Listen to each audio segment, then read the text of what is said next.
Sveiki, esu Justas Mitkevičius iš Gargždų, o čia yra mano trumpas prisistatymas bei motyvacinis video skirtas išankstiniam stojimui į ISM vadybos bei ekonomikos universitetą Vilniuje.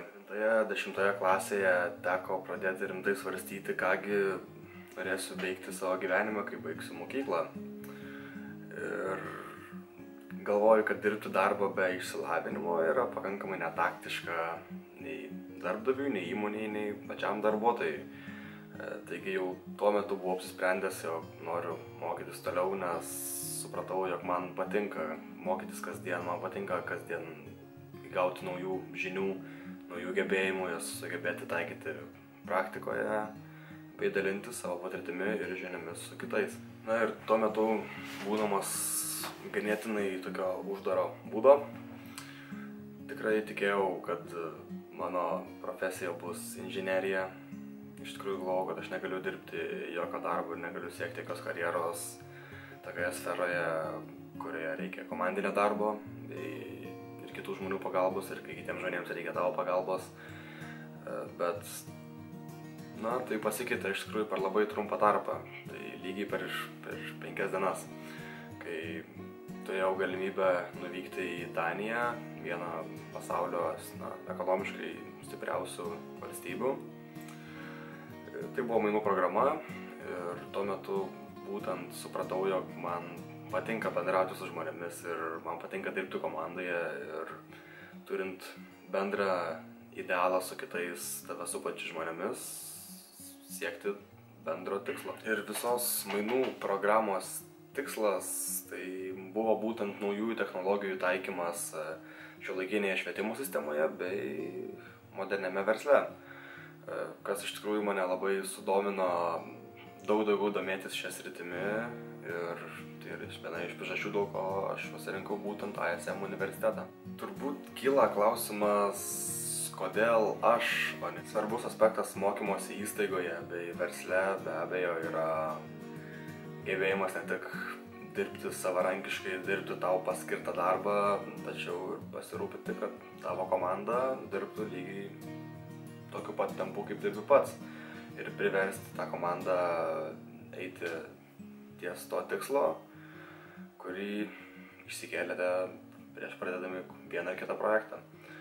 Ir taip pat yra sugebėjimas motyvuoti kitus, atkaklumas, ir žinoma didelis entuziazmas bei pozityvus požiūris į ateitį.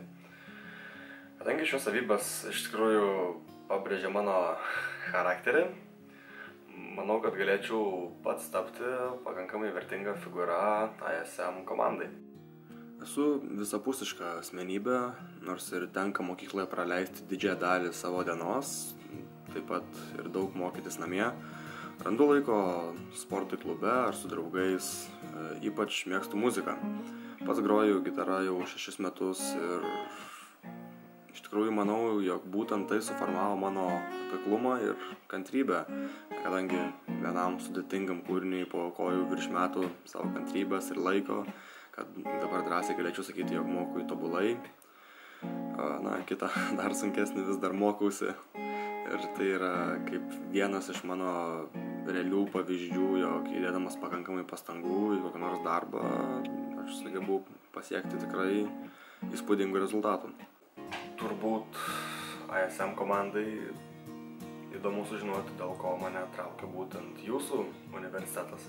Rinkdamasis studijų programą tikrai svarsčiau nemažai alternatyvų ir turiu draugų bei pažįstamų iš Lietuvos ir užsienio universitetų, kurie jau mokosi ne pirmus, o antrus ar trečius metus. Ir žinoma, man buvo įdomi ir jų nuomonė, ką jie mano apie savo universitetą. Ir žinoma, kaip jie tą universitetą įvertina, kaip įvertina mokslo kokybę bei pačią universiteto atmosferą. Iš 3 ISM antrakursių susilaukiau tikrai labai paskatinančių bei motyvuojančių atsiliepimų apie universitetą, kas iš tikrųjų man padėjo susidaryti labai gerą įspūdį apie ISM dar prieš renkantis studijų programą.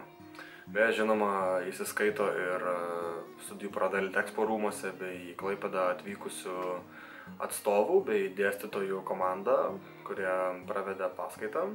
Ir kas iš tikrųjų leido man suprasti, jog ISM dėstymas ir tiesiog patys mokytojai tikrai yra aukšto akademinio lygio, kad tai yra stiprus universitetas. Bei leido man suprasti, jog jūsų komanda yra tikrai draugiška ir ten dirba žmonės, kurie yra visą laiką linkę padėti. Taigi, labai dėkoju Jums, jog skiriate laiko pažiūrėti ir įvertinti mano pastangas ir tikiu, jog jau nuo rugsėjo turėsiu galimybę praturtinti ISM savo entuziazmu bei ambicijomis mokytis toliau. Visa.